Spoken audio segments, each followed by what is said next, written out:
isn't a popular way of storing your food, but drying it does yield a maximum quantity for the least amount of volume.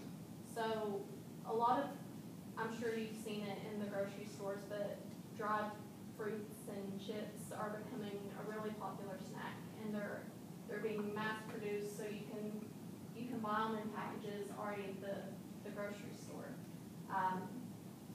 But what's important about drying, well, really the principle behind it is to deprive organisms such as bacteria. It denies it of water. So water is what attracts the bacteria and yeast and mold. So a lot of people I know, especially men that hunt, they like to make jerky. So we have a publication that goes over safe ways to make that. And the drying publication we have, it goes over sun drying, vine drying, microwave drying, oven drying. And it goes over also the two types of dehydrators that are most popular.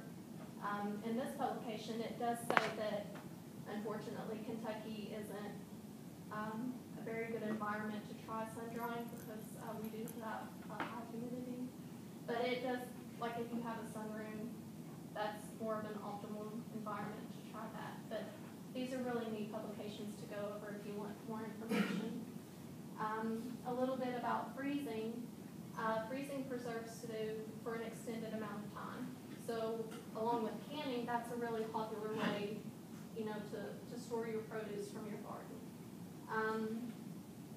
Freezing prevents microorganisms from spoiling your food, and it also helps prevent foodborne illness. So freezing is also popular because it doesn't destroy the nutritious value of your food. Let's see. If you decide to freeze your produce, you'll want to make sure that you're buying the appropriate containers. You have, let's see, specifically labeled like the Ziploc bags and little containers like the Tupperware type deals. Let's see.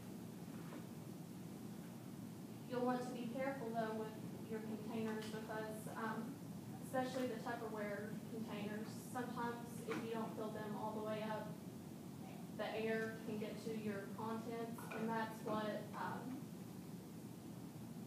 like freezer burn and things like that will unfortunately happen. And a lot of the time when you freeze meat, anytime air gets to your meat, that can affect anything else that's in your freezer. A lot of the time that's the cause of a rancid type smell, and that can affect everything else. So you'll want to be careful, and anytime you're freezing things, make sure all the air is out of your containers or your storage bags. Let's see what else. I'll touch on just a few ways to thaw your food. You can do thawing by just placing it in your refrigerator, which it does take a little longer, but you don't have to babysit, or it doesn't take a lot of attention. One popular way to do it is to put something in like a cold water bath. Our information says that you'll want to change your water about every 30 minutes to keep it cold, because anytime you leave something at room temperature, that's an environment that will invite bacteria, and you certainly don't want that. You can also use your microwave, of course, but when you use your microwave, you'll want to be sure to prep and to go ahead and fix your product right after thawing. I think that's all I have.